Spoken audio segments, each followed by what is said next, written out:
So, welcome to this week's episode of Chat with Nat.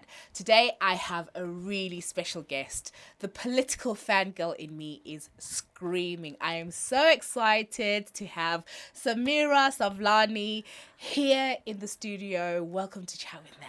I'm excited to be asked. Thank you so much for having me. No, I'm so excited. So Samira is someone that I've been following for years. You are a freelance journalist, an analyst, focusing on East Africa with your eye on the rest of the African continent. You are a trusted source. I enjoy your columns. I enjoy your opinion pieces, and you do so much more. So yeah, I'm so happy to have you here. First of all, we're late in the month, but I was going to say Happy New Year anyway. I feel like throughout January, it's like appropriate to throw out at any point till the 1st of Feb. Yeah. Okay. So we'll get into it. Like, there's so much that I want to ask you. Okay. So I mentioned 2023 and I have you here, and one of the things that you've been sort of like tweeting about and talking about is the 2023 election cycle and what we can look forward to. And I just kind of wanted to get your thoughts on, what you think is happening, which countries you have an interest in. So from the top of my head, I know that we've got presidential elections in Zimbabwe. Obviously, as a Zimbabwean, I have an interest. To be confirmed whether I should have an interest or not. So we've got Zimbabwe, we've got Nigeria, which is a big one. We've got Libya, we've got DRC, we've got Madagascar, which I know very little about. But like, out of those, which ones are you looking forward to? I mean, I think for me as an election fiend, I love elections. Like when there's an election, I'm like, okay, it's election day. So I'm actually looking forward to all of them. Libya doesn't fall under my area, but obviously very interested to see what happens there. And then you've also got Liberia, Sierra Leone, Gabon, they're also holding polls. Yeah. So I feel like there's going to be a lot going on. And because each country has its own things going on, its own trajectory, each one kind of, I have an interest in seeing what happens next. And also, you kind of always have that hope that everything will just go smooth. Yeah. You don't, as much as, you see a lot of, when they make the headlines or this happened, that happened. I think the thing I always say is you have to remember that whatever happens in a post-election cycle affects everyday people. Yeah. And it's not, for a lot of us, we're just sitting away from those countries, reading the headlines and getting on with our days. But post-election, it affects livelihoods, it affects life in general. And so you just kind of are like, let's just hope things go smooth and the voice of the people is heard and kind of adhered to. Yeah. No, that's interesting. We before was just speaking about Peter Obi and sort of like drawing parallels with Zimbabwe's Nelson Chamisa. So I just kind of wanted to get your take, what you think about sort of like the Nigerian election, what you think about, because I know a lot of people online are very excited about Peter Obi, but I mean, I don't know if that's the reality on the ground, if actually like he would have any traction.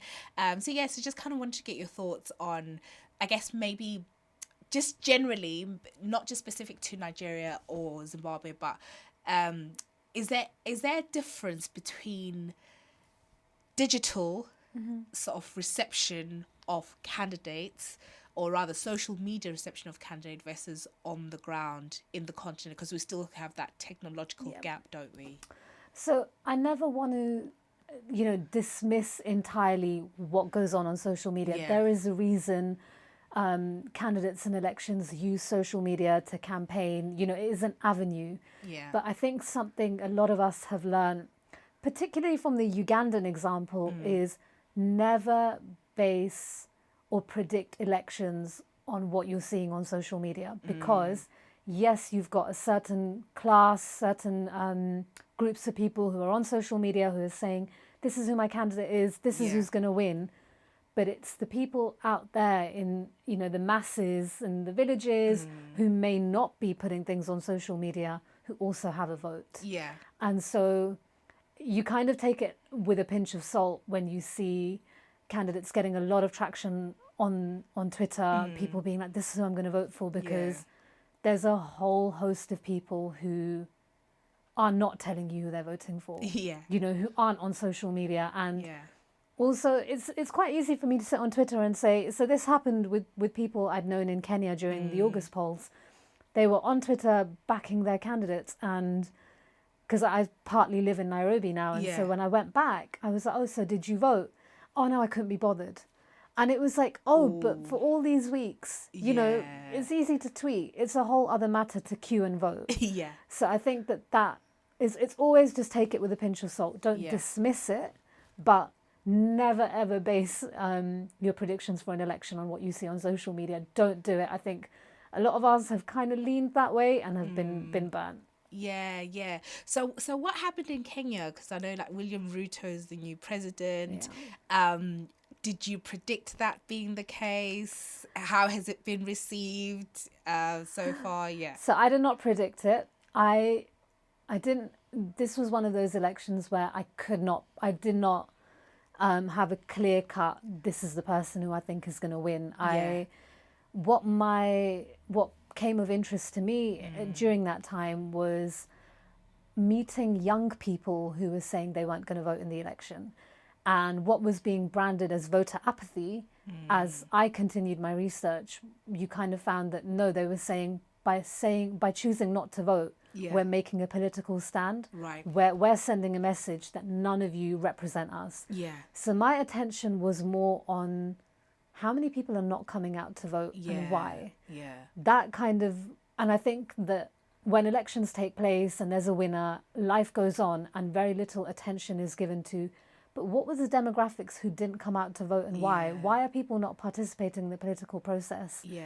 And I just think once you're in power, you don't even think about it, which is problematic in itself. But so when I was looking at that, so I didn't, when people would ask me, oh, who do you think is going to win? I was like, I don't know. Because when I was there, the time I would spend in Nairobi and I would ask people who they're voting for, there was always a mix. And I was taken aback at one point on the amount of people said they would vote for Ruto, because earlier in the year it kind of seemed like he wasn't leading candidate based on predictions, and you also saw that Raila Odinga had the support of the state because President Kenyatta had endorsed him, so he had all the resources available to him. And then when the result came out, it was tight. It was very close.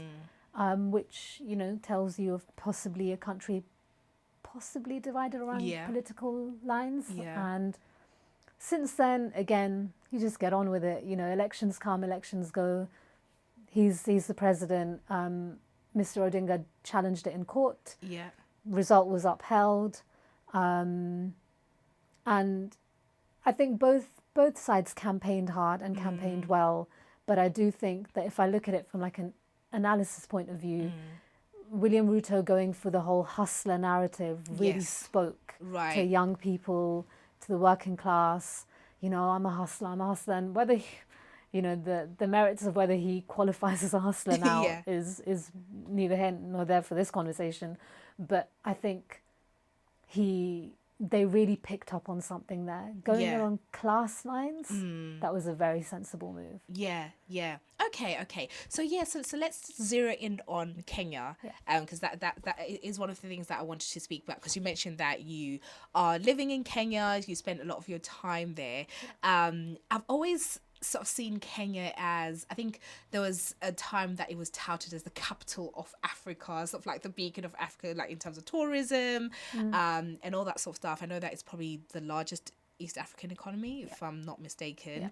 But I have felt that over recent years, Kenya has sort of fallen off the sort of continental conversation, obviously with the rise of, I guess, from a cultural export point of view, you have Nigeria with like Afrobeat, and then you have South Africa with Amapiano. Although those are not political things, they are real big cultural exports. Absolutely. And I feel that Kenya's kind of been lost somewhere. So you know, as someone who probably has a better view of Kenya sort of living there, what is your sense of Kenya's role in the continent? I mean, Kenya is a wonderful place. You know, it's now my other home, and it's beautiful. God, out of country, there are times when you will just look outside and you'll be like, wow, this is breathtaking. Yeah. I think what's happened, if you look at music, for example, definitely Nigeria and South Africa kind of dominate. And if you look even at cuisine, you know, over here in the UK, we're seeing a rise in West African cuisine, restaurants and stuff. And, you know, possibly I'll take a hit on this one in case I do get criticism, but I do think that where Kenya, I don't think the government promote things about the country beyond your standard stuff like safari. I think Kenya has a lot to offer, but we don't see that outside. Yeah. And more can be done, you know, and if you look, Kenyan music is amazing, the film scene is amazing, the creative scene is amazing, but I don't think enough government resources are put into that. And I don't think that we have, you know, a tourism strategy there that speaks to other parts about Kenya beyond just the safari. I think it's still very much has a huge role on the continent, politically as well as just in general. Nairobi is, you know, it's an amazing city with a heart, with life, and and people always, you know, it's a hub, but that somewhere somehow someone has kind of missed something in terms of being like, we have an amazing city, we have an amazing country, what more can we do to make sure that local talent and the country in general is better promoted? And in terms of just the economy, like how's Kenya doing? Okay, so I keep saying we, that's that I've become Kenyan apparently. Things, I think there's always post-pandemic and then an election year can always be tricky. And it's no secret that the country is in a lot of debt, which critics blame on the Kenyatta government. A lot of loans were taken to build things, some of which weren't necessarily needed. So there's work to be done there to get everything back up. But, you know, considering on a country that's so dependent on tourism, coming back from that is a huge thing in itself, because all of a sudden you don't have tourists coming in, you know, your restaurants, everything, there was a curfew. So I think it's going to take work to get it back to where it was. And the debt thing is a big deal. Okay.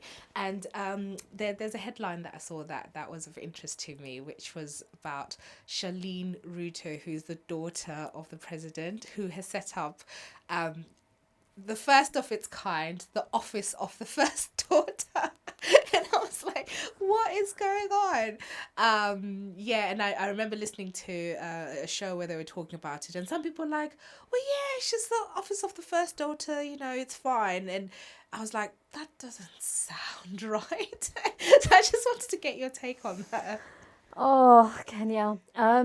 So, you know, I think, I hope I'm not wrong, but I feel like recently I saw William Ruto did comment on it, and I think he just said, look, you know what kids can be like. And we know what kids can be like, but I can understand why people were not impressed with that. You know, I think ultimately let's keep things very separate. Your father is elected into political office. You know, things should not be blurred. And so I can understand why for a lot of people this is quite problematic. And I do think that in a lot of countries there needs to be a real kind of effort made to be like, you may be the child or family member of the person holding the presidency or prime minister, but that's where it ends. You know, I think we go into grey areas with certain privileges and things. And so I can understand why people were angry. I mean, I was like, well, I don't think we can just dismiss it as this is just someone young. And I think she did say, you know, it's just a title, it's nothing to do. I'm like, well, but why do it? You know, why do it? Exactly. Okay. And I've always been sort of just interested in kind of like the role of East Africa and I guess Somalia, and the instability there. How has, I mean, I don't know if you have any views on this, but how has Kenya sort of managed to, I guess, foolproof itself from the instability? Like, considering that there's a border share with Somalia, does that kind of creep in any way, not just to Kenya, but maybe in the whole region, like what's happening in Somalia? Yeah, so from time to time you will hear of like IED attacks in the northeastern Kenya, which where the border is, and we've seen other terror attacks which allegedly done by Al Shabaab, Westgate Mall, Garissa University. Then I think the most recent was in Nairobi, at least the most recent was the Dusset Hotel in Nairobi. And so it's not, it's not, and I think for people living on the border, that threat is there,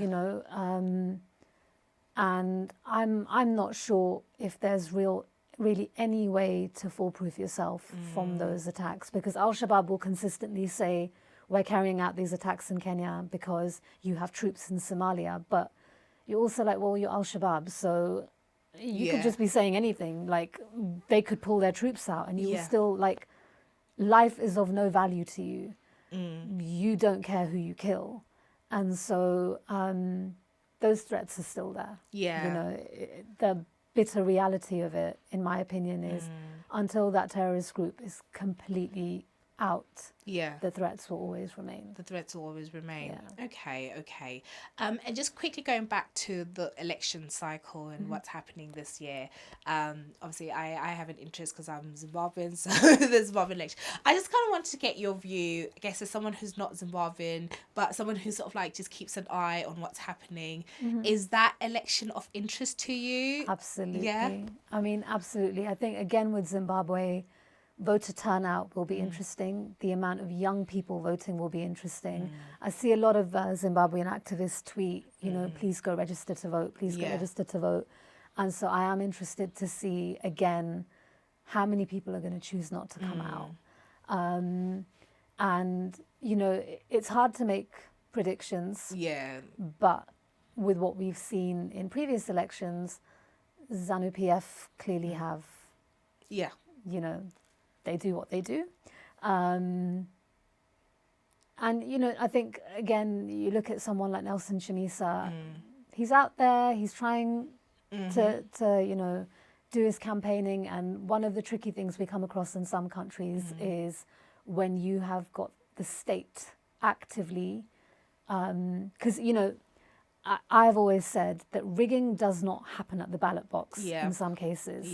In some cases, rigging or trying to manipulate an election begins on the campaign trail when you're arresting, blocking opposition from having their campaigns or whatever. And so far we have seen, you've got a couple of opposition legislators in jail. Doesn't bode well, it really doesn't. I'm not entirely sure that I could say at this point there's a level playing field. And I don't have, I'm not sitting here picking one candidate over the other or backing one candidate over the other, but I do believe that if you're holding an election, it would be nice if everyone can start even. And I'm not entirely sure that that's currently the case in Zimbabwe, which I also think is sad. I think the people deserve more. They deserve better than that. And do you think that the outcome of the Zimbabwean election has an impact on the rest of the continent or on East Africa? I think on the rest of the continent, I think most elections will, and if not for anything else, then the process of how the election goes, you'll see people be like, oh, this country can do peaceful transfer of power so easily. Why can't others? As in that's almost an inspiring thing. And Zimbabwe has its neighbors, so I think the impact is always felt, whichever way it goes. Absolutely. Absolutely. Okay. No. That's interesting. I'll probably come back to that as well. But one thing that I was really interested in sort of speaking to you about is just your journey. Like I said, I have been following you for years, and I always enjoy, what you share. I find your content quite informative, because I've always found it difficult to keep up with what's happening in the continent. Yeah. So I listen to BBC Africa. That's probably sort of like the main source. And then obviously being Zimbabwean, I probably have a better sense of what's going on. And again, being Zimbabwean, there's proxy to South Africa, so you kind of, get news. But then I feel like my knowledge gap of sort of like what's happening in other areas isn't as great. But I think what you've managed to do is sort of position yourself as someone that people can sort of like read up on, and just you bring the information to the people. So I kind of wanted to go back to sort of Samira at school, perhaps, because I know you went to SOAS and what you studied. So, but if you could sort of take me back to sort of like your journey, basically what you studied, and basically how you ended up finding this niche and being interested in what's happening in the African continent. Yeah. Okay, well, firstly, thank you for saying such nice things. I think for me, my Twitter is like my baby. And so whenever anyone is like, I get so much from it, I'm like, you don't know what that means to me, because I've put a lot of work into that. I never wanted to be a journalist. I did not study journalism. I still kind of get imposter syndrome when I'm referred to as a journalist. I'm like, and I wanted to work in, initially, when I was very naive, I wanted to work for the UN. I was like, oh yeah, I want to work for the UN, world peace. And then very quickly in my early 20s, I was like, no. I think I figured that there's a lot of stuff within that system that inhibits them from acting in certain situations. And also ethically, I was like, I don't think this is the place for me. And I'm not saying the United Nations don't do good things, but for me, I was like, I don't think this is where I'd want to end up. Yeah. And I did my undergrad in sociology and politics. And then I did my master's in international studies and diplomacy. And at that point, I thought, I want to work in humanitarian aid. I want to be an aid worker. And off I went to Uganda. I'd got an internship, paid internship for an NGO in Kampala. And when I had a Christmas break, I managed to get some work on a refugee camp on the DRC-Uganda border. Okay. And I was like, okay, aid work. And then I came back to the UK. And what you see on refugee camps, I don't think any advert, any, sponsor a child or that can really explain to you what people who come to refugee camps have come from, and how we almost sometimes will dehumanize them in all these advertising campaigns and stuff, because those are living, breathing human beings with lives, and agency. And that whole process of leaving, say, a conflict zone can just be so soul destroying for them. And I think the reason I mentioned that was because that forms the center of my journalism when I write or talk about people, where for me it's really important that each person I talk about or group of people I talk about, their humanity is held, at center of it. And so when I was here, I was applying for aid work jobs and I wasn't getting anywhere.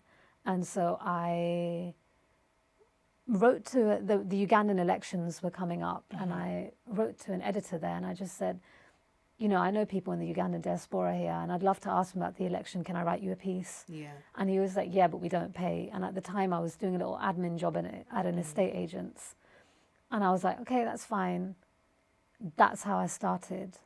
And I don't know how, but it's just taken on a life of its own. Did those few free articles, and then it just became its own thing. Uganda, went off to Kenya for the 2013 elections as a young observer, and it just picked up on it. You know, you get more writing gigs, and it builds. And then I'd opened a Twitter, and I just started being like, I'll just share news bits. And slowly it's grown, and it's something I'm so grateful for, the people that do follow me, that do trust me. You also build up a network of sources in these countries where, you know, so whenever there's like, at this point, one of the countries I do some reporting on is like Mali, Guinea, Burkina Faso, where there have been coups.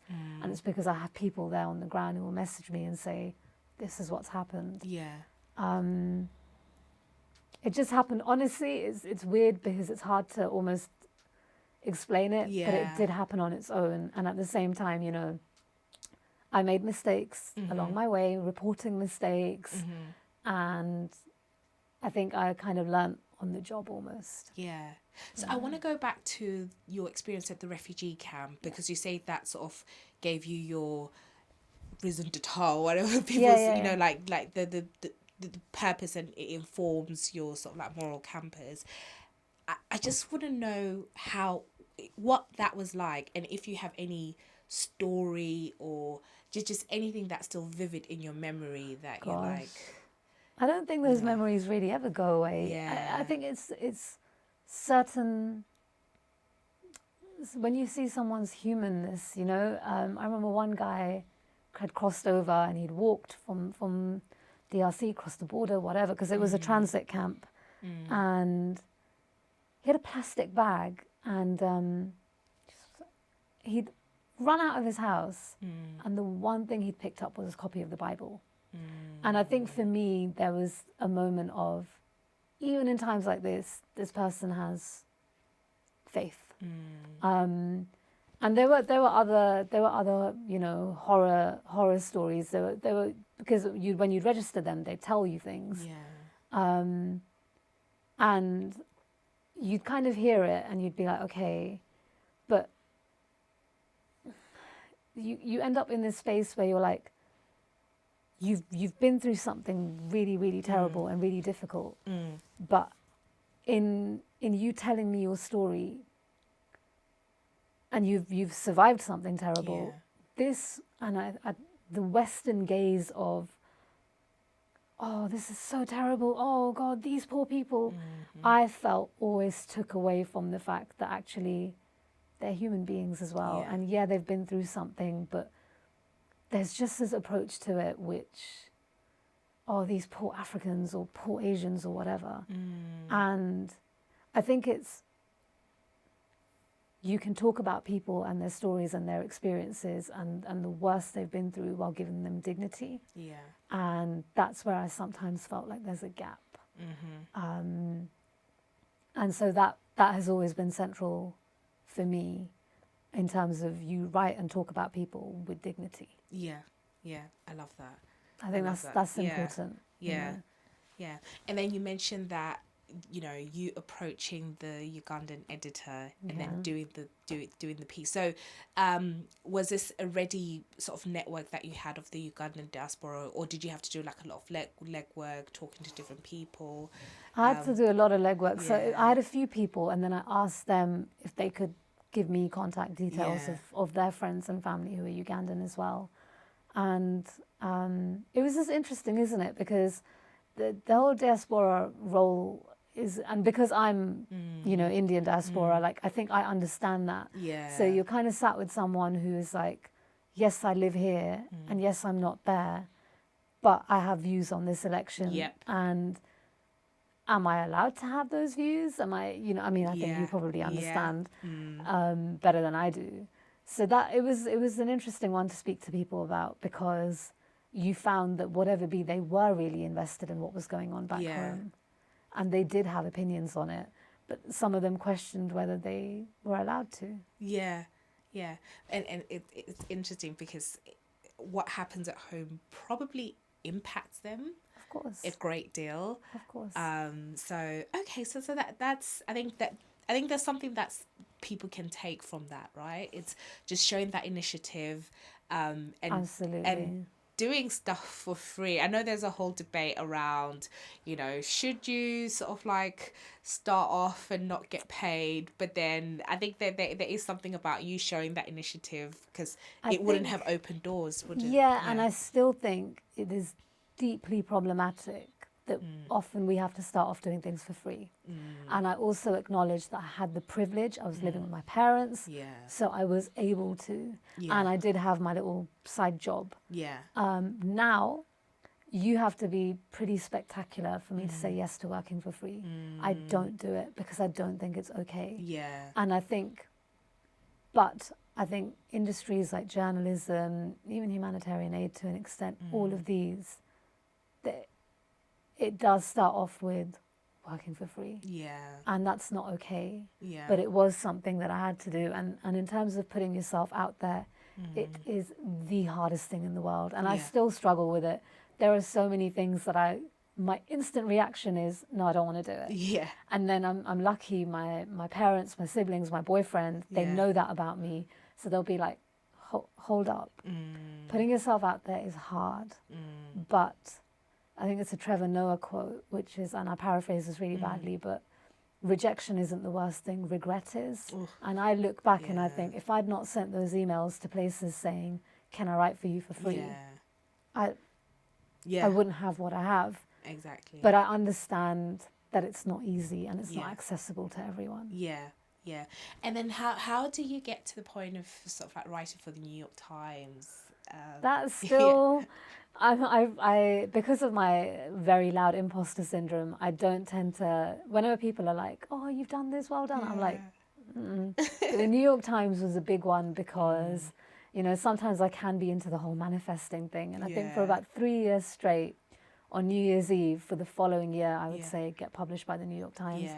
It was just something I so badly wanted. And they emailed me. I didn't have to pitch. I don't know anyone there. I don't know anything. They emailed me, and the editor was like, I read your column in The Continent and I find it very funny and I think it's very good. And I was wondering, would you write an opinion piece on the Kenyan elections? And, you know, when that came out, my cousin went off to King's Cross. He bought 5 copies of the newspaper. Like I was just, you know, the morning it got published, I was like, this is it. Oh my God, I don't know where I go from here. And you know, I think for a lot of people it was like, okay, well done. But you know, but for me, there was just something, and it was on the front page, which meant even more. And it was also because what I wrote about were the young Kenyans choosing not to vote. And for me, that was again the important thing. I was seeing other media houses, and this is no disrespect to them, saying, oh, Kenyan young voters are apathetic. And I was like, no, you can't. There's more to this There's story. more to this. You can't just label these young people as not caring. That's not okay. So it wasn't just making the New York Times, it was that I got to tell that story, which for me felt so important. And I think I had a lot of responses to it, but the nicest one was a Kenyan lady saying, I'm grateful to you for writing about us with such care. And I was like, that really is all I want to do. And that kind of goes back to the dignity point that you say sort of like drives you. That's it, And I don't always get it right. I've made my mistakes, but I try. Oh, that is amazing. And I love The Continent. I love your A to... I was going to to the American A to Z. Your A to Z. I thought that was fantastic. And I saw you got like a lot of responses. Like, what was the sort of like one response or reaction to that So this is my second year of doing the A to Z. So I have a weekly column in The Continent, and it's usually a roundup of whatever's gone on that week with a lot of sarcasm and kind of wit thrown in. And so at the end of last year, I was like, you know what, let me just do an A to Z of things that have happened on the continent. And my editor was like, we're doing this every year now. So that was at the end of 2021. And so we did it again this year. And I think, you know, bad things happen all over the world. And sometimes it's just nice to laugh a little. So my favorite thing, and I say this is my career highlight that I came up with, was the phrase "keeping up with the Kardashians," which is what when I referred to Burkina Faso, Mali, and Guinea. And just those small things, and I think I always appreciate when people say it made me laugh, because we're all going to cry anyway with some of the stuff that goes on that we read about, that we see. Yeah. So sometimes it's nice to, you know, think, oh, I'm hopefully never going to get in trouble for this, but President George Weah of Liberia has had a lot of criticism last year because he travels a lot. So I referred to him as the Dora the Explorer of African presidents. And people find it funny, and hopefully Liberian immigration will find it funny should I ever try and enter the country.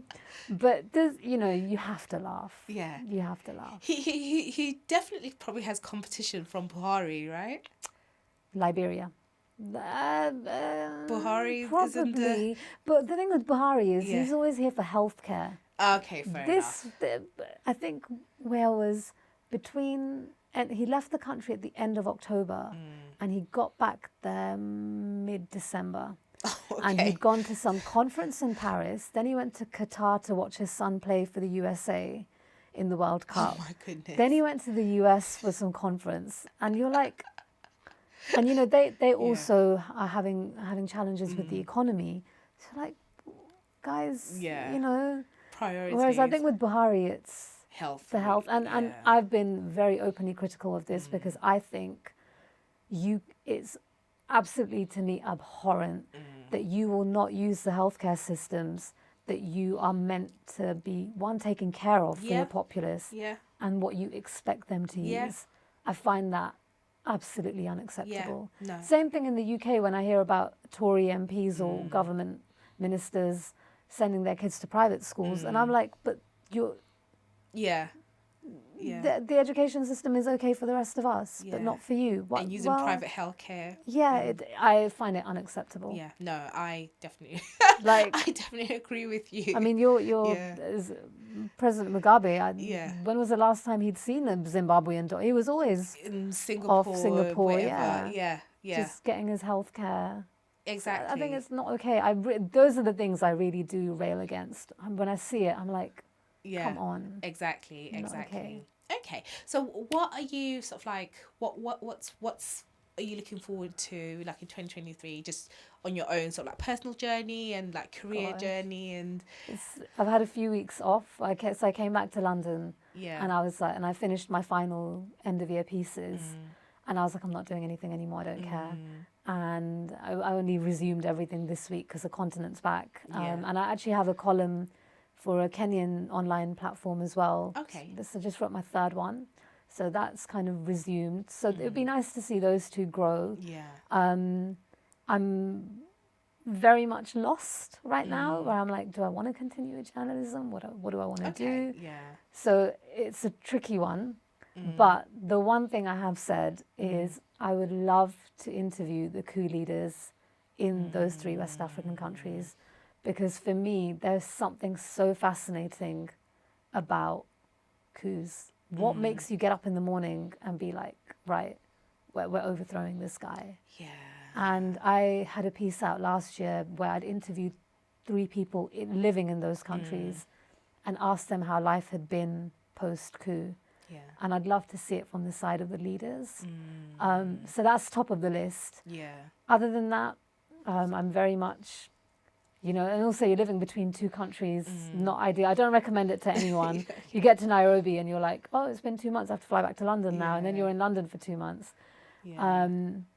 One-day books, maybe. I'd love to write fiction because I read a lot of fiction. Yeah. At this point, I'm open to anything and everything. Oh, amazing. I am hoping you do keep up with the Kardashians.